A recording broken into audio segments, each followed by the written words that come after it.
원장님, 노화 때문인 건 알지만 나이가 들면 피부가 처지고 거칠어지는 이유가 궁금합니다. 얼굴은 피부와 지방, 근육으로 이루어져 있죠. 피부는 20대 중반이 되면서 1%씩 콜라겐이 감소가 됩니다. 제가 얼굴을 모래주머니 비유를 해볼게요.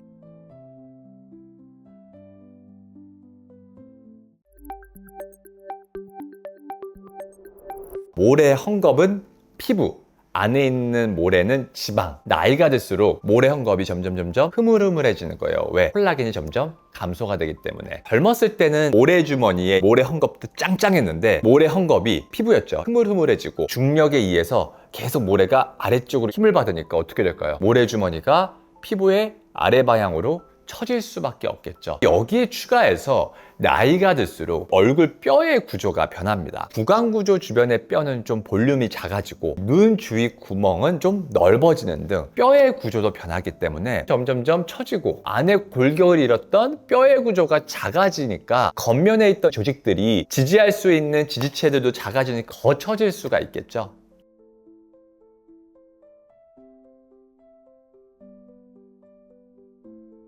이유를 알면 피부 노화를 막을 수 있을 것 같은데 집에서 간단하게 할 수 있는 방법은 없을까요? 얼굴은 하나의 덩어리로 되어 있지 않고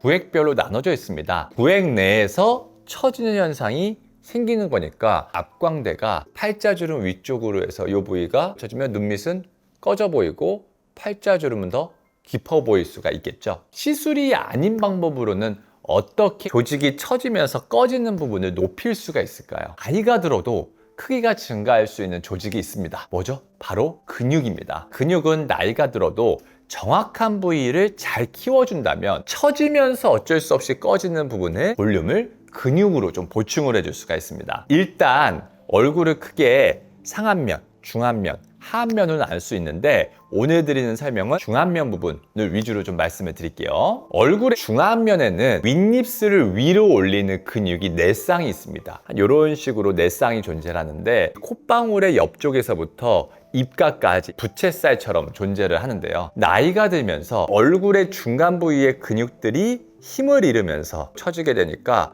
얼굴이 무표정하고 무뚝뚝해 보이고 앞쪽 부분이 꺼지게 돼서 다크서클도 더 심해 보이는 거죠. 중안면부의 노화 예방을 위한 얼굴 운동법 2가지 정도를 말씀을 드리겠습니다. 첫 번째로는 코를 찡긋 올리는 겁니다. 앞에서 말씀드렸던 4가지 근육이 있는데 그중에 내측의 근육을 키우는 것이거든요. 이쪽은 다른 쪽 근육들보다 나이가 들면서 사용하는 빈도수가 더 적어지는 경우들이 많습니다. 특히 내측 앞광대 부위가 꺼지는 경우가 굉장히 많습니다. 콧방울 쪽의 근육을 위쪽으로 올리셔야 되는데 쉽게 설명하면 찡긋 해준다고 생각하시면 됩니다. 영상 보시는 분들은 야 저러다가 주름 더 생기겠다 이런 생각 하실 수도 있죠. 자주 하게 되면 당연히 콧잔등 쪽에 주름이 생길 수밖에 없습니다. 그러므로 콧등 쪽은 주름이 좀 생기지 못하도록 엄지나 검지손가락으로 잡아주시고요. 코를 찡긋 해주는 겁니다. 얼굴 안면 운동은요 여러 번 반복한다기보다는 수축을 시킨 다음에 최대한 버텨주는 식으로 해주는 게 아무래도 주름을 좀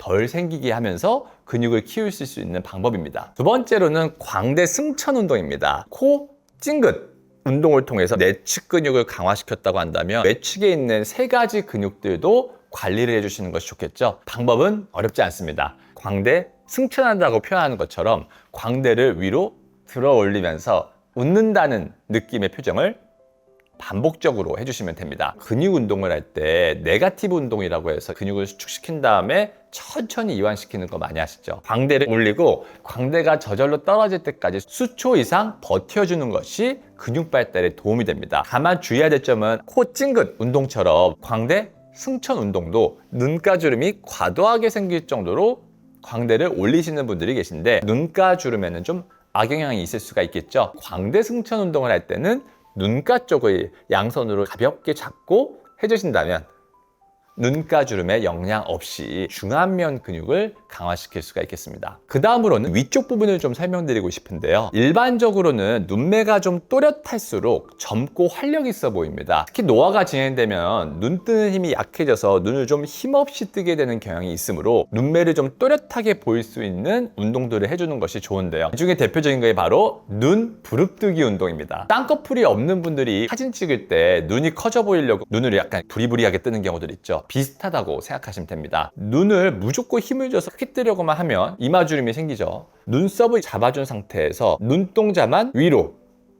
치켜뜨는 운동을 해주시는 게 근육을 강화시키는데 도움이 됩니다. 1분 정도만 해보시면 눈동자 윗부분에 힘이 들어가는 것이 느껴지실 것입니다. 반복적으로 하셔서 눈꺼풀 올림근에 근력을 좀 강화시켜 준다면 나이가 들어도 눈매가 좀 처지지 않고 흐리멍텅해진 현상을 좀 완화시켜 줄 수가 있고, 눈썹을 잡아준 상태에서 운동을 해준다면 이마주름이 생기는 것을 피하면서 운동을 하실 수가 있습니다. 이 운동을 한다고 눈꺼풀 올림 근육이 커지는 게 아닙니다. 내가 어디 부위에 힘을 줘야 되는지를 집중할 수 있게 되기 때문에 평상시에 일상생활 속에서도 눈꺼풀 올림 근육에 힘을 주는 방법을 깨닫게 되고, 이마주름과 같은 다른 주름을 사용해서 눈을 뜨는 것을 막아줄 수가 있는 거죠.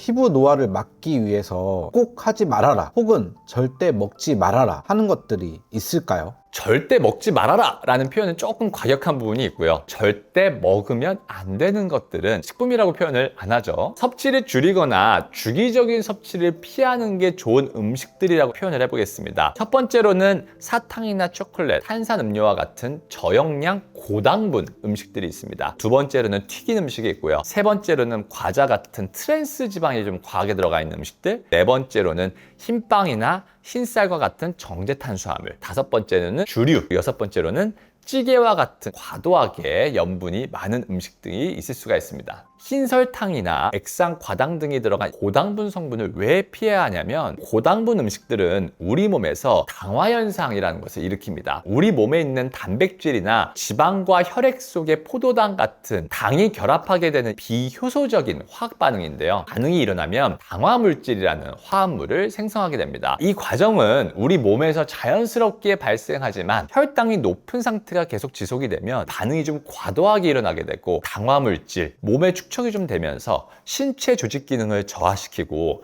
피부 및 혈관에도 악영향을 미치게 됩니다. 피부에서는 콜라겐을 경직시켜서 기능을 저하시키게 되고요. 결과론적으로는 피부의 재생 능력이나 보호 능력의 저하로 이어지게 됩니다. 피부 진피 콜라겐 섬유나 엘라스틴 섬유 핵심 구조물에도 포도당과 과당이 공유 결합되는 당화 현상이 발생하게 되면 기능이 떨어지고 탄력과 수축력, 탄성이 감소하게 됩니다. 튀긴 음식이 안 좋은 이유를 살펴보면 동일한 재료라도 조립 방법에 따라 당화 물질의 생성률이 달라지는데, 데치거나 끓이는 경우보다 고온에 굽거나 튀기는 경우에는 수십에서 한 수백 배 당화 물질이 올라가게 됩니다. 트랜스 지방이나 지방이 좀 많은 육류들은 피부에 염증 반응에 영향을 끼치는 것으로도 알려져 있긴 하고요. 포화 지방이 많은 음식물은 과도한 산화 스트레스를 일으켜서 피부에 좋지 않을 수 있습니다. 염분이 많은 음식의 경우에는 사람에 따라서는 체내의 수분 밸런스를 망쳐서 피부의 건조함이나 붓기에 악영향을 끼칠 수가 있습니다. 피하셨으면 좋겠다라는 행동들은 두 가지 정도 말씀드릴 수 있겠는데요. 첫 번째는 선크림을 안 바르는 것입니다. 저를 포함한 많은 피부과 전문의들이 말하듯이 자외선 차단제를 바르지 않는 것은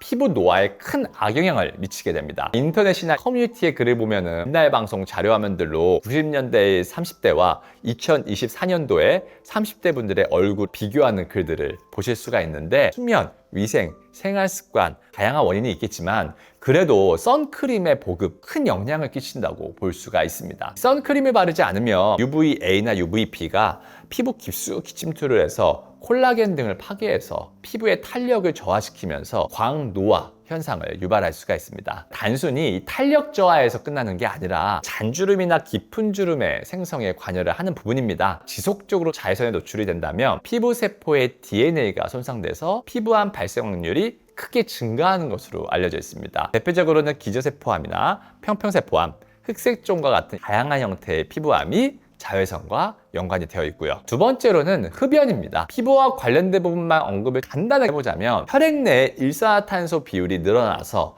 피부 세포의 산소 공급을 방해를 하고 피부 세포의 손상의 원인이 됩니다. 콜라겐과 엘라스틴을 파괴하는 것으로도 알려져 있고 니코틴의 영향으로 혈관 수축 및 혈액순환 기능의 저하를 일으킵니다. 피부의 수분 손실, 색소 침착, 산화 스트레스 유발 등 정말로 많은 부정적인 효과가 있고요. 하나 더 말씀드리자면 전자담배의 경우에 타르로부터 안전하다는 인식이 퍼져서 많은 사람들이 전자담배를 피시는데요. 전자담배 역시도 니코틴이 포함되어 있고 글리세린이나 프로필렌 글리콜 여러 발암물질들이 들어있는 것과 마찬가지이고 니코틴 등 여러 성분이 안 들어있는 제품들도 여러 향료를 섞는 경우들이 많거든요. 알러지 반응을 일으킬 가능성도 있으니까 원초담배와 마찬가지로 전자담배도 금연하시는 것을 권해드립니다.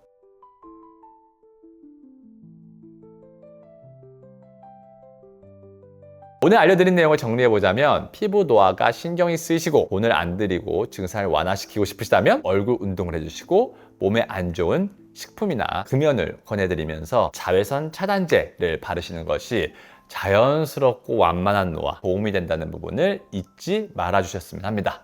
지금까지 더세 피부과 대표연장 심현철이었습니다.